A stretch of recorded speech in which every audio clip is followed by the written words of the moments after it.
Coming to YCP, ఒకవేళ YCP రాకపోతే YCP party ఉండదా, అజెండా ఉండదు. ఖచ్చితంగా వైఎస్ జగన్మోహన్ రెడ్డి గారి యొక్క నేతృత్వంలో ప్రభుత్వం ఏర్పడినా ఏర్పడకపోయినా సమీపమైనటువంటి భవిష్యత్తులో ఆ కుటుంబానికి సంబంధించిన ఒకరు లేదా అంతకంటే ఎక్కువ మంది వ్యక్తులు అధ్యక్ష లేదా ముఖ్యమంత్రి స్థానానికి దగ్గరగా ఉంటారు.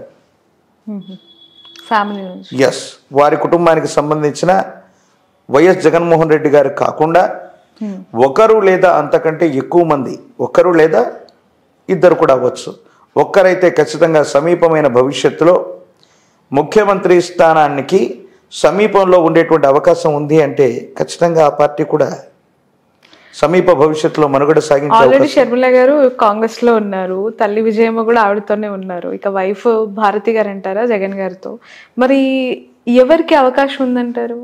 వారి కుటుంబంలో వైఎస్ జగన్ గారికి ఇద్దరు అమ్మాయిలే. వైఎస్ జగన్మోహన్ రెడ్డి గారికి హర్ష, వర్ష ఇద్దరు అమ్మాయిలే అనుకుంటాను, నాకు తెలిసి అబ్బాయి లేరు. అవును, అబ్బాయి లేరు.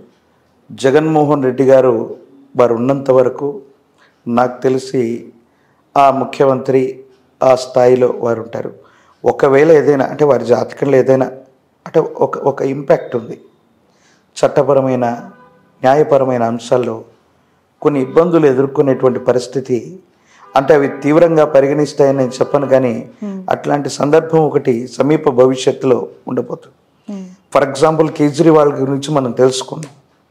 కేజ్రీవాల్ గారు ఆల్రెడీ వారు ఢిల్లీ రాష్ట్రానికి ముఖ్యమంత్రిగా ఉండగానే లిక్కర్ స్కామ్లో ఆయన మీద కొన్ని ఆరోపణలు వస్తే కొంతకాలం వారు రిమాండ్లో ఉన్నటువంటి సందర్భంలో వారు ఇన్ఛార్జ్గా ఆ ముఖ్యమంత్రి పదవిని లేదా ఎవరికైనా ఇవ్వాలని కొంత ప్రయత్నం చేశారు, అది జరగలేదు కానీ చేశారు.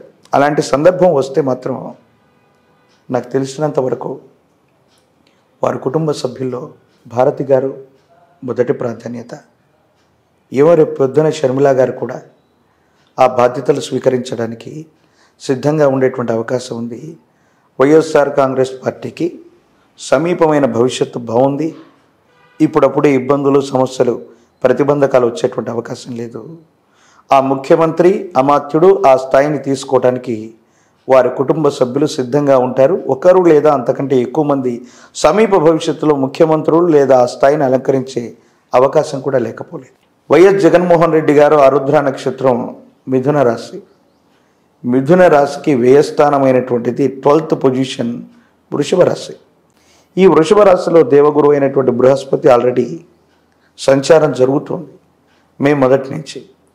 అంటే మిథున రాశికి దేవగురు అయినటువంటి బృహస్పతి బలం కొంచెం లేదు.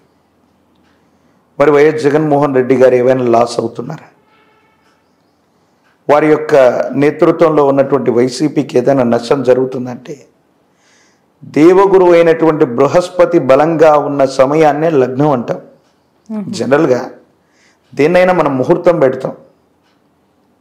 ఆ లగ్నం అంటే ఒక వ్యక్తి యొక్క పుట్టినటువంటి ఖచ్చితమైన సమయం అవ్వచ్చు, దాన్ని లగ్నం అంటాం. కానీ ఏదైనా పనికి ముహూర్తం పెట్టమంటే దేవగురు అయినటువంటి బృహస్పతి బలంగా ఉన్న సమయం, దాన్ని ముహూర్తం అంటారు. ఆ ముహూర్త సమయంలో శుక్రుడు లేదా గురువు లేదా ఇద్దరు శుభంగా ఉన్నటువంటి సమయాన్ని ముహూర్తం అంటారు. అంతే తప్ప రవి బలంగా ఉన్న సందర్భం, రాహు బలంగా ఉన్న సందర్భం ఇవన్నీ ముహూర్తాల కింద లెక్క కాదు. గురువు లగ్నాన్నైనా చూస్తూ ఉండాలి, పంచమంలోనైనా ఉండాలి, లేదా గురువు బలంగా ఉన్నటువంటి సమయమైనా ఉండాలి, దాన్ని ముహూర్తం అంటారు. మరి ఇప్పుడేమో మూఢేమో నడుస్తుంది, ముహూర్తాలు లేకపోయి రవి, శుక్రుడు, గురువు ఈ ముగ్గురు ఒకే దగ్గర ఉన్నారు. రవికి దగ్గరగా గురువు వచ్చినా శుక్రుడు వచ్చినా అది శుక్రమూఢవిగాను గురుమూఢవిగాను చెప్తాం.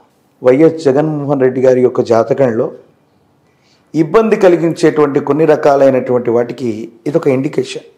ఓకే. సో గురువు యొక్క బలం లేదు, వ్యయస్థానంలోకి గురువు వెళ్ళారు. మరేమైనా మీరు చెప్పినటువంటి ఈ పంచగ్రహ కూటమి వల్ల ఆంధ్రప్రదేశ్లో ఉన్న కూటమికి ఏమైనా లాభం కలుగుతుందా? వెంటనే లాభం కలిగే అవకాశం ఆ కూటమికి కూడా లేదు. ఓకే.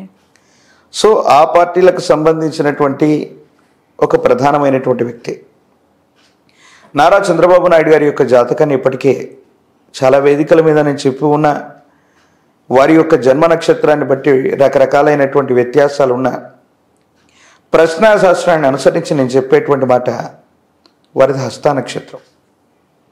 వారి జాతకంలో యోగదాయకమైన దశలు ఇవి ఇప్పుడు నడుస్తున్నాయి అనే కంటే ఇబ్బంది కలిగించే దశలు నడుస్తున్నాయి. 2 సంవత్సరాల పర్యంతం నుంచి నేను చెబుతున్నాను.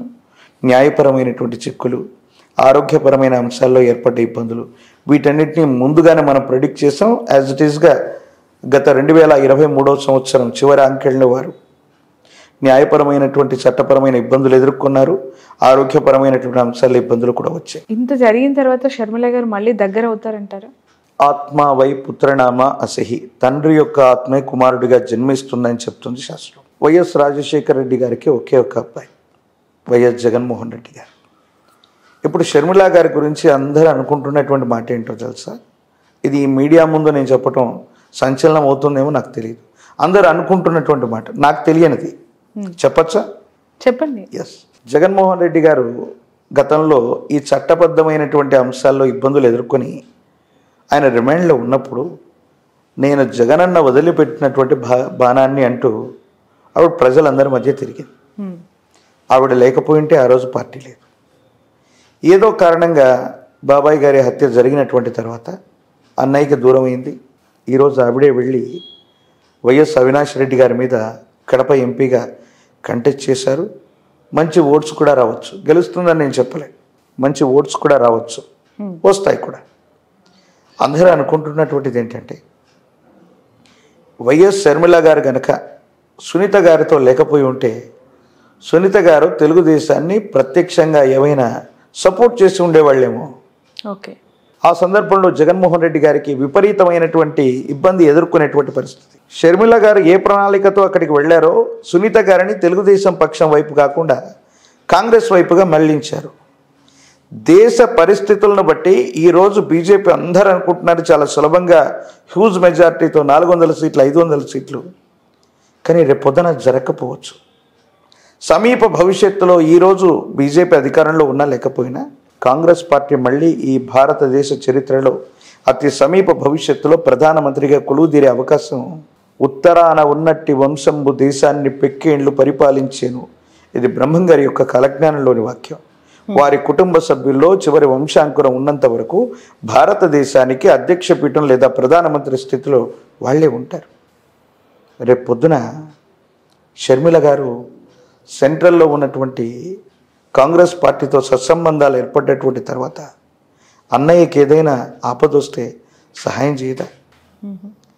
అటువంటి ఇబ్బందికరమైనటువంటి పరిస్థితులు వస్తే ఒకవేళ బీజేపీని కూడా కాకుండా కాంగ్రెస్ పార్టీని కూడా వైసీపీ సపోర్ట్ చేసే అవకాశం కూడా భవిష్యత్తులో లేకపోదు కదా. రాజకీయాల్లో శాశ్వతమైనటువంటి శత్రువులు, శాశ్వతమైనటువంటి మిత్రులు ఎవరు ఉండరు అనడానికి ఇదొక పరాకాష్ట.